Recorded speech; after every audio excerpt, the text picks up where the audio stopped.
वालेकुम सलाम अली भाई, क्या हाल है? आप ठीक हैं, खैरियत से हैं? शुक्र अल्लाह का। अल्लाह का शुक्र है जी। मेरा ताल्लुक़ जो है बिज़नेस कम्युनिटी से है और आजकल आपको पता है कि चैम्बर का इलेक्शन भी चल रहा है, उसकी भी गहमा गहमी है, उसमें भी हम बिज़ी हैं।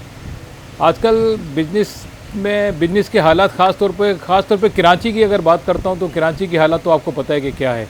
इस वक्त कराची को एक मतलब बहुत ज़्यादा जो है महरूमी का शिकार है और इसकी तरफ जो है ना किसी की भी वो नज़रें नहीं है। यहाँ पे जो बिज़नेस कम्युनिटी है बहुत ज़्यादा परेशान है क्योंकि दिन ब दिन जो है वो रिटेल बिज़नेस का जो काम है दिन ब दिन ख़त्म होता जा रहा है। हमारी बाइंग पावर लोगों की ख़त्म होगी, आपको पता है।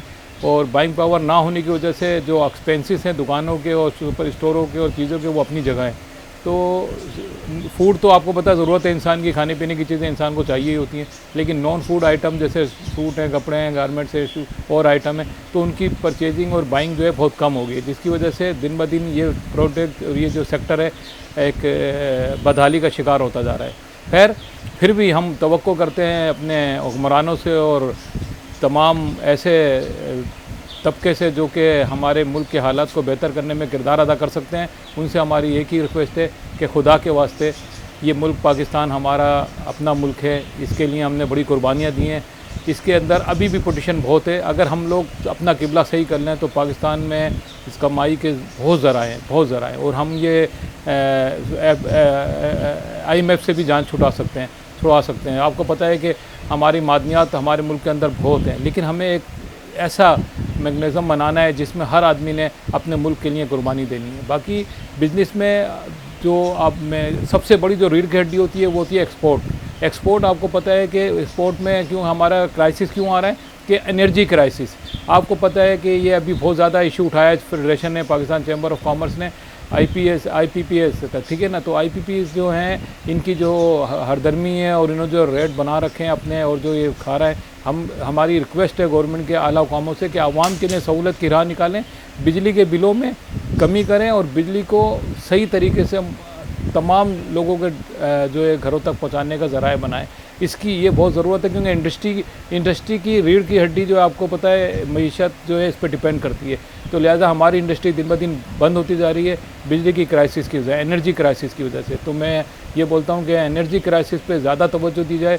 हम अगर इस पर तवज्जो दे लेंगे तो यकीन माने कॉस्ट ऑफ मैन्युफैक्चर हमारी कम हो जाएगी, जिसकी वजह से हम इंटरनेशनल मार्केट में अपने गुड्स को अच्छी तरह तरसील कर सकते हैं अच्छे कम प्राइस में। और यही आपको पता है आप आजकल इंटरनेशनल मुकाबला यही कि जो रेट सही, जो प्राइस सही देगा उसका माल जो है एक्सपोर्ट के लिए आपको पता पूरी दुनिया में एक्सेप्ट कर लेते हैं।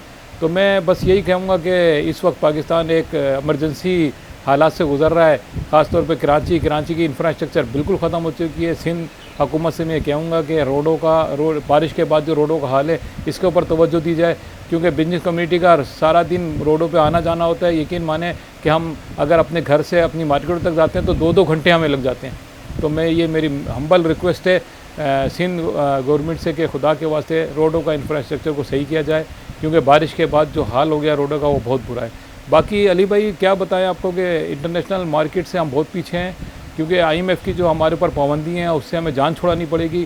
खुदा के वास्ते तमाम हुक्मरानों को अपने मुल्क के जितने कर्जा दरता हैं उनसे मेरी रिक्वेस्ट है कि एक एमरजेंसी नाफिज की जाए और पाकिस्तान के ऊपर रहम किया जाए और किसी तरीके से भी अपने एक्सपेंसेस को कम किया जाए और IMF के कर्जे को उतारने की राह निकाली जाए। इसके अंदर हम बिज़नेस कम्युनिटी सब आपका साथ देंगे, हम आपके साथ खड़े हैं, क्योंकि ये हमारा मुल्क है। अगर ये मुल्क कायम रहेगा तो हम भी ज़िंदा रहेंगे, हम भी काम करते रहेंगे, हमारा भी कारोबार चलता रहेगा। बहुत बहुत शुक्रिया अली भाई, आपकी मेहरबानी कि आपने हमें आज यहाँ पे दावत दी। तो बस क्राइसिस आपको सारे पता है, मामलात आपको सारे पता हैं। देखें अली भाई, मसला ये है कि आपके घर में अगर आपका एक बजट था 50,000 रुपये महीने का ना, तो वो बजट आप पहले तो आप बिजली का बिल, गैस का बिल और बाकी जो यूटिलिटी के बिल हैं वो भरने के बाद आपके पास इतने पैसे बचते थे कि आप अपने महीने का राशन वाशन डलवा लिया करते थे। इस वक्त आपको पता है कि लाख, सवा लाख, 50,000 रुपये आमदनी वाले लोग भी अपने एक्सपेंसेस कवर नहीं कर पा रहे हैं।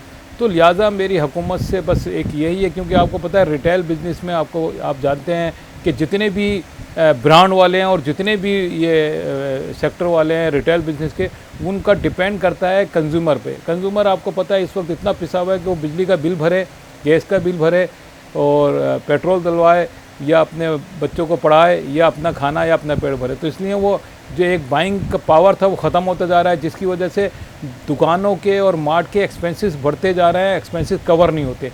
इसकी वजह से बहुत सारे ब्रांड मेरा ख्याल से आने वाले दिनों में बंद हो जाएंगे, एक्सपेंसेस कवर ना करने की वजह से। जिसकी 40 दुकानें हैं, जिसके 20 सेक्टर में स्टोर हैं, जिसके बड़े बड़े प्रोजेक्ट हैं, वो बेचारे के एक्सपेंसेस अपनी जगह है, बाइंग पावर कम हो गया, असल वजह ये। तो मैं हुकूमत से ये बोलूँगा कि इन्होंने एक सूबाई लेवल पे भी टैक्स लगाए हुए और वफाक के सेल टैक्स और वो भी टैक्स बहुत लग गए। टैक्स की भंबार बहुत है कारोबार के ऊपर, और इसी तरह बिजली का बिल, गैस का बिल और इंफ्रास्ट्रक्चर का सारा बिल जो आते हैं उसके अंदर ये जितने भी कारोबार लोग हैं बहुत ज़्यादा परेशान हैं, वो पूरा नहीं कर पाते। उसकी वजह से ये इस वक्त जो है ना बहुत ज़्यादा हालात ख़राब हैं बिजनेस सेक्टर के। तो लिहाजा टैक्सेस में थोड़ी कमी की जाए और बिजली के बिलों में ख़ास तौर पर कमी की जाए। देखें, आप खुद देखें कि हम जब एक डबल रोटी ख़रीदते हैं तो उस पर भी सेल टैक्स देते हैं। हम कोई प्रोडक्ट देखते हैं, ख़रीदते हैं, उस पर हर किस्म का सेल टैक्स है, अदर टैक्स भी है। आप बिजली के बिल को देख लें सर, उसमें कितने किस्म के टैक्स हैं। इसी तरह हम हर प्रोडक्ट, हर मोबाइल फ़ोन पे, हर चीज़ पे टैक्स दे रहे हैं। लेकिन मेरी एक बात समझ में नहीं आती कि हम जो रोड टैक्स देते हैं, गाड़ियों को टैक्स देते हैं, फिर भी उसके बाद ये जो टैक्स होता है, जिस डिपार्टमेंट की मद में हम टैक्स देते हैं, वो उस डिपार्टमेंट का फ़र्ज़ होता है कि वो सहूलत हमें दे। अब कराची के रोडों को आप देख लें कि हम मोटरवे के टैक्स दे रहे हैं और ये मोटर रजिस्ट्रेशन के और इसके सब के टैक्स देना, लेकिन ये टैक्स जो है हमसे लिया जाता है, लेकिन उसके ऊपर इंफ्रास्ट्रक्चर आप देख लें कराची का क्या हाल है। इस वक्त कराची के सारे रोड टूटे फूटे हैं। तो लिहाजा जब हम हर चीज़ के ऊपर टैक्स देना, हमें कोई ऐसा मतलब सिक्योरिटी और सेफ्टी है जिसके ऊपर हम बोल सकें कि हुकूमत हमें टैक्स के बदले में इतनी सहूलत दे रही है। तो लिहाजा एक शहरी से तो आपका फ़र्ज़ बनता है कि आप उसको सिक्योरिटी दें, मेडिकल की सहूलत दें, उसके बच्चों को तालीम फ्री दें, कुछ तो सहूलत दें। ऊपर से अब जो इंफ्रास्ट्रक्चर था, आने जाने का टाइम था, वो जो टाइम बढ़ गया हमारा, एक दो घंटे हमें घरों में आने में और ऑफिस जाने में लगते हैं, एक ये अलग खौफ थे। तो लिहाजा खुदा के वास्ते कराची और पाकिस्तान की आवाम बहुत परेशान है। तो मैं यही रिक्वेस्ट करूँगा कि किसी न किसी तरह से मसाइल को कम किया जाए और आवाम को सहूलत दी जाए। देखें, एक्सपोर्ट तो हमारी रीढ़ की हड्डी है। आपको पता है कि एक्सपोर्ट तो आपको पता है जब तक एनर्जी क्राइसिस होंगे तो एक्सपोर्ट तो आस्ते आस्ते कम होती जाएगी, क्योंकि बिजली के बिल और गैस के बिल इस हद तक बढ़ चुके हैं कि एक्सपोर्ट तो हमारी इस पर डिपेंड करती है। कास्ट ऑफ डूइंग जो बढ़ जाती है उसकी वजह से आपको पता है प्रोडक्ट महंगा होता है, तो कोई उसमें जो है ना आपको वहाँ से सौदे नहीं आपसे लेता है। इसी तरह इंपोर्ट जो है, इंपोर्ट में देखें आपको जो ज़रूरत है, जो ऐसे हम जो रॉ मटेरियल मंगाते हैं टोटल पूरी दुनिया से, जो हमारी यहाँ जो फैक्ट्रियाँ हैं, शूज़ फैक्ट्री, दूसरी फैक्ट्रियाँ मेडिकल की हैं, सारी ये नया रॉ मटेरियल सारा बाहर से आता है। अब ज़ाहिर बात है कि अब हमारे पास डॉलर की कमी की वजह से जो ना इंपोर्ट में भी हम उनको सही तरीके से एंटरटेन नहीं कर पाते, जिसकी वजह से ये कास्ट ऑफ डूइंग इसमें भी बढ़ रही है। मेडिकल सेक्टर में इस वक्त बहुत ज़्यादा जो है ना रॉ मटेरियल की कमी है, उसकी वजह से भी एक प्रोडक्ट बढ़ रही है और महंगी हो रही है। और आपको पता है हमारे यहाँ फैक्ट्री वाले और जितने भी मैन्युफैक्चर हैं वो जब देखते हैं कि सामान और ये जितने होलसेलर हैं देखते हैं सामान शॉर्ट हो रहा है, तो वो अपनी तरफ से भी रेट बढ़ा देते हैं, जिसके ऊपर हमारे महकमों की बहुत नाअहली है कि उनका एक ग्रिप नहीं है कि वो देखें, प्राइस कंट्रोल करें या चीज़ों को देखें, वो भी हमारे यहाँ नहीं है। अपनी मर्ज़ी से रेट बढ़ जाते हैं, अपनी मर्ज़ी से बढ़ हो जाते हैं। हमारे यहाँ बल्कि कम तो कभी हमने नहीं देखा होते हैं, हाँ बढ़ ज़रूर जाते हैं। जब बढ़ जाते हैं उसके बाद रिवर्स कभी नहीं होते। तो लिहाजा जब कभी पेट्रोल की कास्ट बढ़ती है या बिजली की कास्ट बढ़ती है तो हर चीज़ की रेट बढ़ जाते हैं, लेकिन जब कम होती है उसको कोई मॉनिटरिंग नहीं करता कि उसको भी हमें मॉनिटरिंग करना चाहिए कि प्राइस कम होने चाहिए। तो बस मेरी ये रिक्वेस्ट है कि एक्सपोर्ट में भी अब वो बूम नहीं है, इंपोर्ट में भी अब वो चीज़ नहीं है। इंपोर्ट जहाँ पहले कंटेनरों के हिसाब से होता था वो बिल्कुल माइनस हो गया, 10% रह गया। एक्सपोर्ट भी इसी तरह कम हो रहा है। तो हमें किसी एक सेक्टर को संभालना है। हम अभी कल हमारे पास एक हिंदू बनिया हमारे कैंडिडेट हैं सावन मल, उन्होंने एक पूरा एक कैलकुलेशन दी कि हम कर्ज़ा भी उतारने की हमारे पास पॉलिसी है। तो बड़े अच्छे थिंक टैंक यहाँ पे बैठे हुए हैं, अच्छे बिजनेसमैनों से राय ली जाए और मसाइल को हल निकाला जाए, बिठाया जाए सबको। तो अब भी हम कहीं ना कहीं बैठ के अपने मुल्क को इस बहरान से निकाल सकते हैं, लेकिन हमें इसमें ईमानदारी और लॉयल्टी दिखानी पड़ेगी। हमें हमारे हुक्मरानों को भी, हुक्मरान हमारे माशाल्लाह अब टाइकॉन बन चुके हैं, अरबपति हो चुके हैं, खरबपति हो चुके हैं। मैं अब इनसे रिक्वेस्ट करता हूं कि अब अपने मुल्क के ऊपर लगाना शुरू कर दें। अगर आज से भी अपने मुल्क पर लगाना शुरू कर देंगे और पॉलिसी बनाएंगे तो ये मुल्क आपका है, जहाँ से आप बने। तो अब इस मुल्क के लिए कुर्बानी देना शुरू कर दें तो मैं बोलता हूँ मसाइल हल हो सकते हैं, कोई मुश्किल नहीं है। सर देखिए, जो जितने भी फेडरेशन हैं, चैम्बर हैं, एसोसिएशन हैं, जब ये बनती हैं ये आवाम की सहूलत के लिए बनती हैं। और उन इलाकों के, जैसे कराची चैम्बर की आप बात ले लें, कराची चैम्बर कराची के इंफ्रास्ट्रक्चर, इंडस्ट्रीज़ और स्मॉल इंडस्ट्रीज़ और छोटी इंडस्ट्रीज़ के लिए बनाया गया है, उनके मसाइल का हल करने के लिए बनाया गया है। लेकिन मैंने देखा है कभी भी कोई मसाइल, अगर कोई प्रॉब्लम लेके आप वहाँ पे जाएँ तो वो सुनाई नहीं होती है। एक आम सेक्टर के लिए वहाँ पे सहूलत होती दी जाती है, छोटे स्मॉल इंडस्ट्रीज़ और दुकानदारों के लिए वहाँ कोई सुनाई नहीं है। ये हमारे यहाँ निज़ाम की जो है ना ख़राबी है। हम देखिए बाहर कनाडा में चले जाएं, अमेरिका में चले जाएं, वहाँ सबको एक नज़र से देखा जाता है, छोटे बड़े वहाँ पे कोई नहीं है। अगर आपका छोटा दुकानदार भी वहाँ जाएगा तो उसके साथ भी वही इंटरटेन किया जाता है जो एक बड़े इंडस्ट्रियल के साथ किया जाता है। लेकिन हमारे यहाँ एक निज़ाम बन चुका है कि हम छोटे लोगों को तो इंटरटेन करते ही नहीं हैं। इसकी वजह से हमारी छोटी इंडस्ट्रियाँ दिन ब दिन खसारे में जा रही हैं, नुकसान होता जा रहा है, बढ़ते जा रही हैं। तो हमें हमारे जितने ये सेक्टर हैं, कराची चैम्बर हमारा कराची की तमाम आवाज़ उठाने का एक फोरम था, जिसमें हम लोगों को साथ मिलके राय निकालनी चाहिए, हुकूमत के एहलकारों के साथ बैठना चाहिए।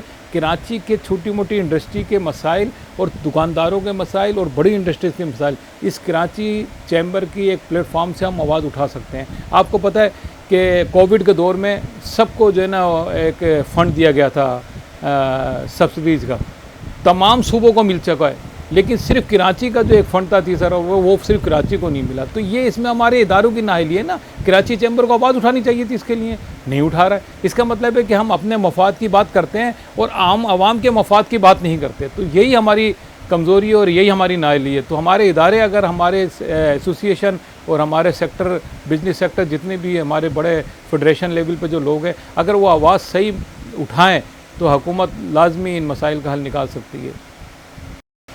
बस मैं बिज़नेस कम्युनिटी को और सरकार को तो एक यही मैसेज दूंगा कि यार खुदा के वास्ते बस कर दें, ये मुल्क हमारा है, इसको हमने बचाना है। सर जोड़ें, आपस में मशवरा करें। हमारे पास ऐसे लोग हैं जिनके पास मसाइल का हल है, टाइकॉन भी हैं, बिजनेसमैन भी हैं। हम बैठें, इस मुल्क के लिए कुछ सोचें।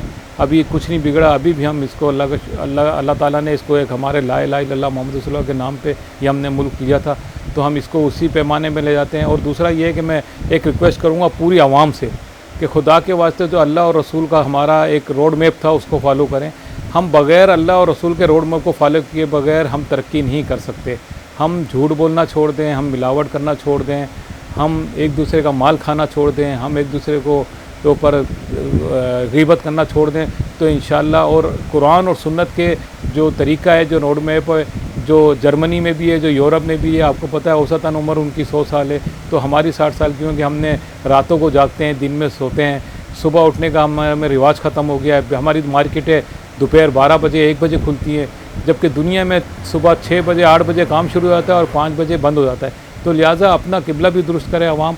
ये अल्लाह ताला उन्हीं लोगों की मदद करता है जो अपने रोड मैप को फॉलो करते हैं। तो अल्लाह और उसका रसूल और कुरान का पढ़ने का सिलसिला घर में 5 मिनट का हो, 10 मिनट का हो, लेकिन रोज़ाना होना चाहिए, तर्जुमे के साथ, समझ के साथ। तो इंशाअल्लाह हमारे मसाइल अल्लाह ताला ऐसे ज़राए पैदा कर देगा, ऐसे रहमतें बरकतें नाज़िल कर देगा कि हम इस हमारे मुल्क की मसाइल और हमारे मुल्क की परेशानियाँ, आवाम की परेशानियाँ दूर होना शुरू हो जाएंगी और ऐसे लोग आ जाएंगे। देखें, हम जब सही होंगे तो अल्लाह ताला हमारे ऊपर वैसे ही लोग नाजिल कर देगा जैसे हमारे अमाल होते हैं। आपने सुना है, तो हमारे अमाल अच्छे होंगे तो इंशाअल्लाह हुक्मरान भी अच्छे हो जाएंगे। बस मेरी ये रिक्वेस्ट है आवाम से भी हाथ जोड़ के कि खुदा के वास्ते अल्लाह और उसके रसूल के रोड में को फॉलो करें।